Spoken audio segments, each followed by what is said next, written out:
Financial year के and पर या इन्वेस्टमेंट प्रूफ सबमिशन की लास्ट डेट पर की गई टैक्स प्लानिंग कभी भी एफिशिएंट टैक्स प्लानिंग नहीं होती। एक आइडियल टैक्स प्लानिंग में आप फाइनेंशियल ईयर की शुरुआत में ही प्लान करते हैं कि किस किस तरह के इन्वेस्टमेंट ऑप्शंस को आप टैक्स सेविंग के लिए यूज़ करने वाले हैं। हेलो दोस्तों, मैं हूं Deepak Rajpal. Financial planning and investment series के तीसरे एपिसोड में हम बात करेंगे उन पॉपुलर इन्वेस्टमेंट ऑप्शंस की जो ज़्यादा टैक्स सेव करने में आपकी हेल्प कर सकते हैं।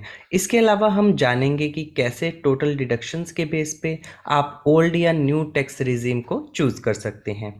इनकम टैक्स रूल्स और टैक्स स्लैब में हर साल के बजट में कुछ ना कुछ चेंजेस आते रहते हैं। इस वीडियो के डिस्क्रिप्शन से या उसमें दिए गए लिंक से आप updated information and latest tax slab rates check कर सकते हैं। और इसके साथ ही हम देखेंगे कि वो कौन कौन सी कुछ टिप्स या कुछ ट्रिक्स हैं जो हमें ज़्यादा से ज़्यादा टैक्स सेव करने में हमारी हेल्प कर सकती हैं। तो चलिए हम स्टार्ट करते हैं। सबसे पहले हमारे टॉपिक में कवर होता है वाई टैक्स प्लानिंग। तो टैक्स प्लानिंग मेनली हेल्प करता है कि किस तरह से हम टैक्सेस को रिड्यूस कर सकते हैं, जितने भी हमारे पास डिडक्शंस एंड एक्सेप्शंस अवेलेबल है उनको यूटिलाइज करके। द ओवरऑल पर्पस की अगर हम बात करें तो फाइनेंशियल प्लानिंग में ये एक इम्पोर्टेंट स्टेप है, क्योंकि अगर हम ज़्यादा से ज़्यादा मनी सेव कर सकते हैं तभी हम ज़्यादा से ज़्यादा इन्वेस्टमेंट कर पाएंगे और तभी हम अपने फाइनेंशियल गोल्स को मीट कर पाएंगे। तो सबसे पहले हम यहाँ पर एक ओवरव्यू लेते हैं कि किस तरह के टैक्स सेविंग ऑप्शंस हमारे पास अवेलेबल हैं। तो काफ़ी अलग अलग सेक्शंस हमें प्रोवाइड किए गए हैं गवर्नमेंट ऑफ इंडिया के द्वारा, जिसमें हम इन्वेस्ट कर सकते हैं। हर ऑप्शन का अपना एक रिस्क रहता है, हर ऑप्शन का अपना एक लिमिट रहती है एग्जेम्पशन की, और हर ऑप्शन के साथ में कुछ ना कुछ मैच्योरिटी पीरियड या कुछ रिस्ट्रिक्शंस रहती है। सो डिपेंडिंग ऑन दैट हम चूज कर सकते हैं कि कौन सा टैक्स सेविंग ऑप्शन हमारे लिए अप्रोप्रिएट है। यहाँ पर हम जस्ट एक ओवरव्यू देखेंगे तो एटीसी हमारे पास अवेलेबल है, जिसमें हम 1.5 लाख तक इन्वेस्ट कर सकते हैं टैक्स सेव करने के लिए। इन सिंपल टर्म अगर हम बात करें तो लेट अस सपोज अगर हमारी टैक्सेबल इनकम 10 लाख होती है या 5 लाख होती है, तो अगर आप ये 1.5 लाख इन्वेस्ट कर देंगे एटीसी में तो आपका वो 10 लाख से 1.5 लाख माइनस हो जाएगा, या अगर आपकी इनकम 5 लाख है तो 5 लाख से वो 1.5 यहाँ पे एग्जेम्प्ट हो जाएगा, यानी कि आपका जो टैक्सेबल अमाउंट होगा वो जस्ट 3.5 लाख रहेगा। So this is how exemptions and deductions work. So eighty C हमें प्रोवाइड करता है 1.5 लाख की लिमिट। देन उसके बाद हमारे पास एटीसीसी डी रहता है, जिसमें हम एनपीएस यानी कि नेशनल पेंशन सिस्टम में इन्वेस्ट कर सकते हैं। देन इसके बाद एटीडी में हम इन्वेस्टमेंट कर सकते हैं मेडिकल इंश्योरेंस में, जिसमें हम सेल्फ एंड पेरेंट्स के लिए इन्वेस्ट कर सकते हैं, जिसकी लिमिट है 25 एंड 50,000 बेस्ड ऑन कि वो सीनियर सिटीजन है या नहीं। देन हमारे पास कुछ डिडक्शंस अवेलेबल हैं होम लोन के लिए, फॉर एन एग्जांपल एटीई, एटीईई। कुछ होम लोन की एग्जेम्पशन जो है वो हमारे पास एटीसी में भी अवेलेबल है, जिसको हम नेक्स्ट सेक्शन में कवर करेंगे। इसके अलावा अगर हम बात करें तो हमारे पास एजुकेशन लोन से रिलेटेड कुछ डिडक्शंस अवेलेबल हैं। देन अगर हम बात करें होम लोन से रिलेटेड हमारे पास मल्टीपल डिडक्शंस अवेलेबल हैं, जिसमें कुछ टर्म्स एंड कंडीशंस रहती हैं, जिसको अगेन हम एक अलग स्लाइड में प्रेजेंट करेंगे।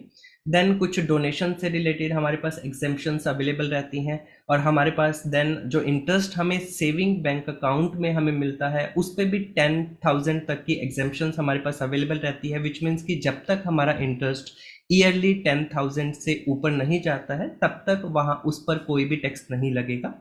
देन हमारे पास कुछ एडिशनल एग्जेम्पशंस अवेलेबल रहती हैं एलटीए यानी कि लीव ट्रेवल अलाउंस से रिलेटेड, हाउस रेंट अलाउंस से रिलेटेड, जो कि डिपेंड करती है कि आपका सैलरी स्ट्रक्चर क्या है और क्या आपका सैलरी स्ट्रक्चर वो पर्टिकुलर रीइंबर्समेंट या फिर वो पर्टिकुलर टैक्स सेविंग ऑप्शंस को कंसीडर करता है। ये जस्ट एक ओवरव्यू था। अब अगर हम बात करें तो जो सबसे पहले हमारी टेबल में जो सबसे फर्स्ट पॉइंट था एटीसी, तो उस सेक्शन और उसके सब सेक्शंस की हम बात करेंगे। एटीसी सबसे कॉमन और अगर हम कहें तो सबसे पॉपुलर टैक्स सेविंग ऑप्शन है जो हम में से ज़्यादातर लोग यूज़ करते हैं। कभी कभी हम एक्टिवली इन ऑप्शंस को यूज़ करते हैं, कभी कभी अगर हम बात करें तो ऑटोमेटिकली हमारा जो एम्प्लॉयर है वो हमारी सैलरी में से यहाँ पर जो सेकंड ऑप्शन हम देख सकते हैं एम्प्लॉय प्रोविडेंट फंड, यहाँ पर हमारी तरफ से एम्प्लॉय प्रोविडेंट फंड में इन्वेस्ट किया जाता है, जो ऑटोमेटिकली इस सब सेक्शन में टैक्स सेविंग ऑप्शन का काम करता है। सो वहाँ पर हमारे पास एक लिमिट रहती है कि एक सैलरी का पर्टिकुलर परसेंटेज ऑटोमेटिकली डिडक्ट होता है ईपीएफ में। बट इसके अलावा जितने भी ऑप्शंस आप यहाँ पे देख रहे हैं, for an example PPF, ELSS fund, या फिर यूलिप्स हो गए, या फिर कुछ स्कीम्स जो गवर्नमेंट प्रोवाइड करती हैं, या जो 5 ईयर लॉकिंग पीरियड के साथ फिक्स्ड डिपॉजिट हमारे पास अवेलेबल रहता है, ये सारे ऑप्शंस हैं जो कि एटीसी में आते हैं। यहाँ पर जब आप कोई भी ऑप्शन को चूज करते हैं तो बहुत इंपॉर्टेंट है ये चेक करना कि उस ऑप्शन ने हिस्टोरिकल क्या रिटर्न्स जनरेट करके दिए हैं, उनके साथ क्या रिस्क इन्वॉल्व है, और लॉकिंग पीरियड उन ऑप्शंस के साथ कितना एसोसिएटिव है। फॉर एन एग्जांपल, जो यहाँ पर आप पहले दो ऑप्शंस देख रहे हैं, पीपीएफ एंड ईपीएफ, हम देख सकते हैं कि उनके साथ जो रिटर्न यहाँ पे मेंशन किया गया है, हिस्टोरिकल रिटर्न, वो जस्ट 7 to 8% है। पीपीएफ एंड ईपीएफ की बात करें तो ये डेट बेस्ड इंस्ट्रूमेंट है, विच मीन्स कि जो पीपीएफ में हम इन्वेस्ट करते हैं, गवर्नमेंट उस तरह के जो अमाउंट को आगे फर्दर कॉर्पोरेट एंड गवर्नमेंट को जो लोन से रिलेटेड इंस्ट्रूमेंट है उनमें इन्वेस्ट करती है, जिसकी वजह से हमें एक सेफ 7 to 8% का रिटर्न हमें इन ऑप्शंस में मिलता है। जबकि यहाँ पे अगर हम बात करें ईएलएसएस यानी कि म्यूचुअल फंड की, तो यहाँ पे हमें रिटर्न ऑब्वियसली काफ़ी अच्छे दिखाई दे रहे हैं, बट इसके साथ में एक रिस्क भी एसोसिएटिव है, क्योंकि ईएलएसएस जो है वो स्टॉक मार्केट में इन्वेस्ट करते हैं, स्टॉक्स एंड शेयर्स में इन्वेस्ट करते हैं। तो यहाँ पे चांसेस हैं कि शॉर्ट टर्म में हो सकता है कि आपके रिटर्न जो है वो प्लस की जगह माइनस भी हो सकते हैं, और इवन 10, 20, 30% जो है आपका अमाउंट नेगेटिव भी हो सकता है। लॉन्ग टर्म में अगर हम देखें तो अगर हम हिस्टोरिकल रिटर्न्स को कंपेयर करें तो म्यूचुअल फंड आपको मोस्टली ईपीएफ पीपीएफ से बेटर रिटर्न प्रोवाइड कर सकते हैं। सो हम यहाँ पे देख सकते हैं ईएलएसएस यानी कि एक रिस्क टेकिंग फैक्टर हो गया, और बाकी जो सेशन जो इंस्ट्रूमेंट है, for an example PPF EPF, वो जो है हमारे पास थोड़ा सा कम रिस्क के साथ में, कम रिटर्न के साथ में हमारे पास अवेलेबल है।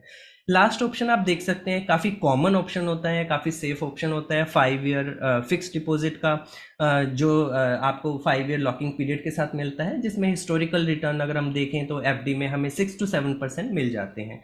सो ये हमारे पास कुछ ऑप्शंस हैं जो कि एटीसी में अवेलेबल हैं। द इम्पोर्टेंट थिंग इज कि इन सभी में अगर हम बात करें तो टोटल ओवरऑल जो आप टैक्स एग्जेम्पशन ले सकते हैं वो है 1.5 लाख की, क्योंकि ये सभी सेक्शंस आपके एटीसी में आते हैं। तो एटीसी की जो मैक्सिमम लिमिट है वो है 1.5 लाख। काफ़ी सारे क्वेश्चंस ऐसे आते हैं कि 1.5 लाख के ऊपर हम किस तरह से टैक्स सेव कर सकते हैं। तो एक ऑप्शन वहाँ पे अवेलेबल है हमारे पास एटीसीसीडी का, जिसमें हम इन्वेस्ट कर सकते हैं नेशनल पेंशन स्कीम यानी कि एनपीएस में। एनपीएस हमें एडिशनल 50,000 का कंट्रीब्यूशन अलाउ करता है, सेल्फ कंट्रीब्यूशन, जो आप टेबल में देख सकते हैं, the first one, which means कि अगर यहाँ पे हम देखें तो एटीसी एंड एटीसीसीडी को अगर हम टोटली कंबाइन कर दें तो हमारी जो टैक्सेबल एग्जेम्पशंस हैं वो हमारी पहुँच जाएगी 2 लाख तक।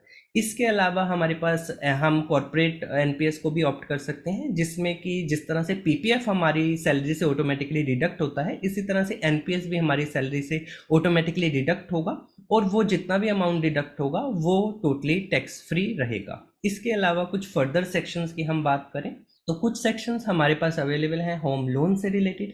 एटीसी एंड 24B की हम बात करें तो एटीसी हमें प्रोवाइड करता है जो भी प्रिंसिपल अमाउंट है हमारे लोन पर, नॉट इंटरेस्ट, वो 1.5 लाख तक हम कवर कर सकते हैं अगेन एटीसी में। तो एटीसी की वही 1.5 लाख की लिमिट जिसको हम बात करें तो वो इसी में हमारे पास अवेलेबल होता है।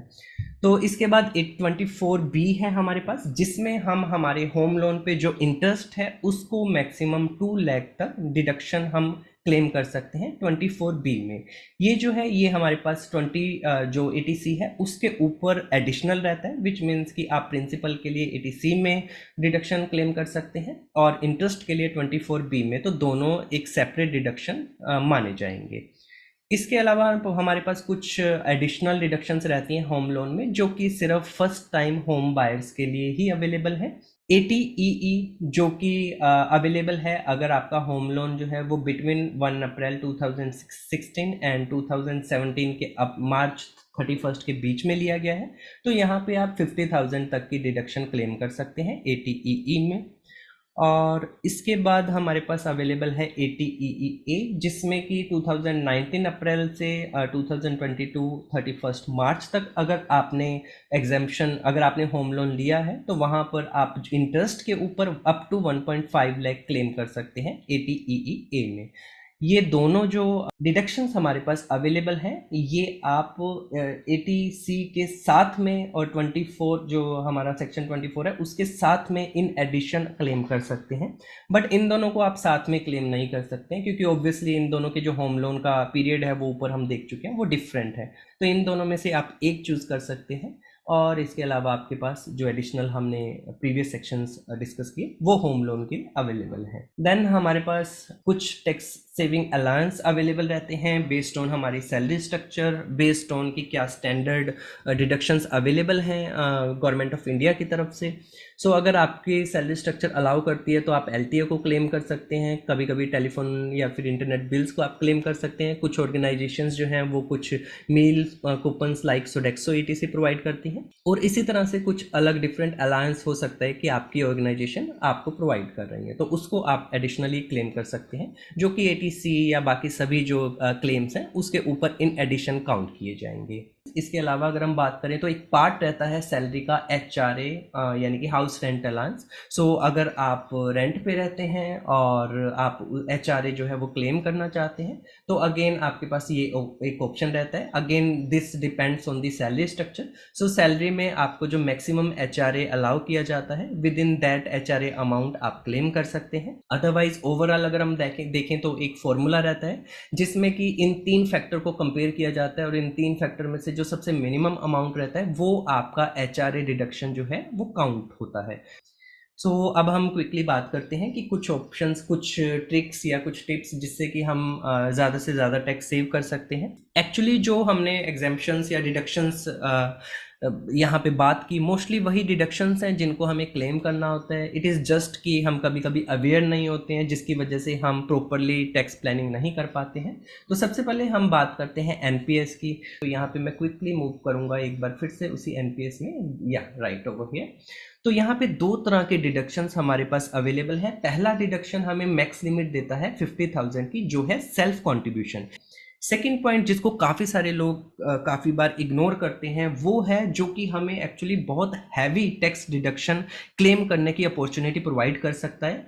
तो अगर हम ये सेकेंड ऑप्शन के लिए ऑप्ट करते हैं, एनपीएस में एम्प्लॉयर कॉन्ट्रीब्यूशन के लिए ऑप्ट करते हैं, इसे हम सैलरी का स्ट्रक्चर बनाते हैं, तो यहाँ पे जितना भी अमाउंट ये आपका डिडक्ट होगा आपकी सैलरी से, वो सारा टैक्स फ्री होगा।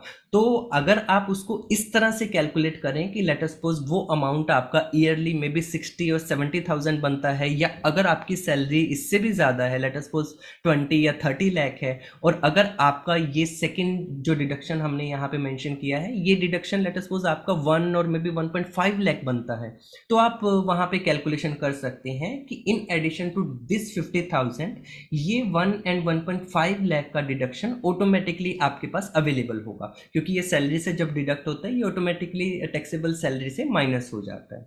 सेकंड पॉइंट की हम क्विकली बात करते हैं। तो mutual fund tax harvesting and re investing, कभी कभी क्या होता है कि जैसे ही हम स्टार्ट करते हैं हमारा करियर, हमारी जॉब स्टार्ट करते हैं, तो हम सोचते हैं कि हमारे पास इतना जो एक्स्ट्रा अमाउंट नहीं है कि हम टैक्स सेव कर पाएँ, तो जितना भी हमें हम डिडक्ट होता है, टैक्स डिडक्ट होता है, तो वो हम उसके लिए अलाउ करते हैं, तो हम कुछ भी टैक्स सेव करने की कोशिश ही नहीं करते। तो यहाँ पे हम इस तरह से एज्यूम कर सकते हैं, ये जो यहाँ पे सेकंड पॉइंट की अगर हम बात करें, कि जो हम अभी इन्वेस्ट करेंगे, अगर हम एक ऑप्शन की बात करें तो एक ऑप्शन था वहाँ पे मिनिमम लॉकिंग पीरियड के साथ में ईएलएसएस का, यानी कि म्यूचुअल फंड में जो टैक्स सेविंग म्यूचुअल फंड्स रहते हैं, वहाँ पर हमारे पास सबसे मिनिमम यानी कि 3 ईयर का लॉकिंग पीरियड रहता है। यानी कि अगर आपने फर्स्ट ईयर में 1 या 1.5 लाख की इन्वेस्टमेंट, या अगर हम बात करें डिडक्शन उस टैक्स फ्री म्यूचुअल फंड में की, तो 3 साल के बाद वो फंड, वो मैच्योरिटी अमाउंट आपके पास अवेलेबल होगा। यानी कि अगर आप सिर्फ 3 साल भी वहां पर इन्वेस्ट कर दें, तो आपकी एक तरह से साइकिल बन जाएगी कि फर्स्ट ईयर जो भी आपने अमाउंट इन्वेस्ट किया है, आप फोर्थ ईयर में उसी को विड्रॉ कर रहे हैं और वंस अगेन आप उसको टैक्स के लिए इन्वेस्ट कर रहे हैं। तो यानी कि अगर आप जनरली टैक्स सेविंग में अवॉइड करते हैं कुछ भी इन्वेस्ट करना, तो इस तरह के ऑप्शन को चूज करके आप सिर्फ 3 साल के लिए इन्वेस्ट कर सकते हैं। उसके बाद आपको कुछ फर्दर इन्वेस्ट करने की जरूरत नहीं है। सिर्फ जो अमाउंट आपने इन्वेस्ट किया है उसी को आप वापस से विड्रॉ करेंगे, उसी को आप री इन्वेस्ट करेंगे। सो दिस इज अबाउट द री इन्वेस्टिंग। और इसके साथ में आपको एडिशनल जो एक बेनिफिट मिलेगा कि अगर लेट सपोज आपने ईएलएसएस में इन्वेस्ट किया, तो वहाँ पे अगर आपका इंटरेस्ट जो है या आपके जो रिटर्न्स हैं वो अगर आपके 2 लाख या उससे ज़्यादा बनते हैं तो आपको पता है कि 1 लाख तक तो वो टैक्स फ्री हैं, बट 1 लाख के ऊपर आपको टैक्स देना पड़ेगा। तो यहाँ पे टैक्स हार्वेस्टिंग टर्म का यूज़ करके आप क्या कर सकते हैं कि बीच बीच में उसको विड्रॉ कर सकते हैं कि जैसे ही 3 साल में आपका जो है टैक्स फ्री ऑप्शन मैच्योर हुआ तो आपने वो एक बार के लिए विड्रॉ कर लिए, सो दैट कि आपके जो रिटर्न थे तब तक सिर्फ 1 लाख या उसके आसपास ही थे, और मे बी 50,000, क्योंकि ज़्यादा अमाउंट हम कितना ही इन्वेस्ट करेंगे, मैक्सिमम 1 लाख और 1.5 लाख ही इन्वेस्ट करेंगे। तो 3 साल में ऑब्वियसली जो लिमिट है हमारे कैपिटल गेन में 1 लाख की एग्जेम्पशन की, वो मैक्सिमम 1 लाख से नीचे ही रहेगी, तो हमारे रिटर्न मोस्टली टैक्स फ्री ही रहेंगे। तो यहाँ पे आप इस साइकिल को फॉलो करके स्मार्टली थोड़ा सा टैक्स हार्वेस्टिंग भी कर सकते हैं और री इन्वेस्टिंग भी कर सकते हैं। देन HRA में अगर हम बात करें कि अगर आप पेरेंट के साथ ही रहते हैं और जो होम है वो पेरेंट के नेम है, और तो आप चाहें तो आप HRA वहाँ पे भी क्लेम कर सकते हैं डेफिनेटली। वहाँ पे अगर आप particular limit, I think 1 lakh की लिमिट रहती है और समथिंग, अगर उसके ऊपर आप ईयरली रेंट पे करते हैं तो आपको पेरेंट्स का जो पैन है आई थिंक वो आपको वहाँ पे सबमिट करना होगा, प्लस आपको रेंट एग्रीमेंट और जो एक्चुअल पेमेंट की रिसिप्ट है वो सभी आपको एक्चुअल में रखनी होंगी। सो ओवरऑल अगर हम देखें तो हमारी कोशिश यही होनी चाहिए कि जो लीगली हम सेव कर सकते हैं, स्मार्टली हम सेव कर सकते हैं, वो टैक्स हम यहाँ पे सेव करें। इसके अलावा अगर हम क्विकली बात करें तो काफ़ी बार एक बड़ा क्वेश्चन रहता है कि हमें ओल्ड टैक्स रिजीम फॉलो करनी चाहिए या न्यू टैक्स रिजीम फॉलो करनी चाहिए। तो इसका आंसर आपको इसी स्लाइड में मिल जाएगा। हो सकता है वो answer depending on point 1 and point 3 आपके लिए स्ट्रेट फॉरवर्ड हो, या फिर हो सकता है कि आपका जो पॉइंट 1 और पॉइंट 2 जो है वो स्ट्रेट फॉरवर्ड है। पॉइंट 3 पे अगर आपका इनकम, आपका टैक्सेबल सैलरी आती है तो आपको थोड़ा सा कैलकुलेशन करना होगा। कैलकुलेशन करने के लिए ऑनलाइन इतने सारे टूल्स आपके पास अवेलेबल हैं जिनको आप यूज कर सकते हैं। अगर आपकी जो डिडक्शंस हैं वो 1.5 लाख या उससे कम है तो आप नई टैक्स रिजीम में जा सकते हैं, वो आपको बहुत बड़ा बेनिफिट प्रोवाइड करेगी। अगर आपकी डिडक्शन जो है वो 3.75 लाख या उससे ज़्यादा है तो आपको ओल्ड टैक्स रिजीम हेल्प करेगी। अगर आपकी टैक्स एग्जेम्पशन इन दोनों अमाउंट के बीच में है तो आपको टैक्स कैलकुलेटर यूज करके देखना होगा, क्योंकि सैलरी स्ट्रक्चर के अकॉर्डिंग थोड़ा सा वेरी कर सकता है कि किस पर्टिकुलर अमाउंट तक की डिडक्शन में कौन सा रिजीम आपको ज़्यादा बेटर टैक्स सेविंग प्रोवाइड कर रहा है।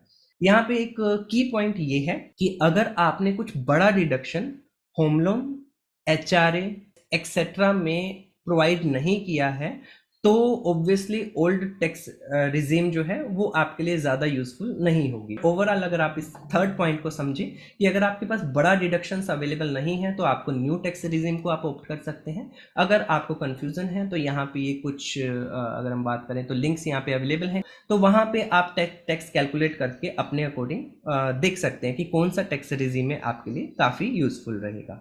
ओवरऑल जो हमारा पर्पस है, जितना हम ज़्यादा से ज़्यादा टैक्स सेव कर पाएंगे उतना ज़्यादा हम इन्वेस्टमेंट कर पाएंगे। A penny saved is a penny earned. So दोस्तों, ये था हमारा आज का सेशन। अगर आपके पास भी टैक्स प्लानिंग से रिलेटेड कोई फीडबैक या क्वेश्चन हो तो आप कमेंट सेक्शन में मेंशन कर सकते हैं। Financial planning and investment series में आगे के एपिसोड्स में हम बात करेंगे लिस्ट ऑफ इन्वेस्टमेंट ऑप्शंस की, एसेट एलोकेशंस की और कुछ popular YouTube channels and websites की जो आपको financial planning and investment journey में हेल्प कर सके। टैक्स प्लानिंग को और डिटेल से समझने के लिए कुछ यूजफुल लिंक्स एंड वीडियोस आपको डिस्क्रिप्शन में मिल जाएंगे। तो मिलते हैं एक नए एपिसोड में। वीडियो को लास्ट तक देखने के लिए बहुत बहुत धन्यवाद।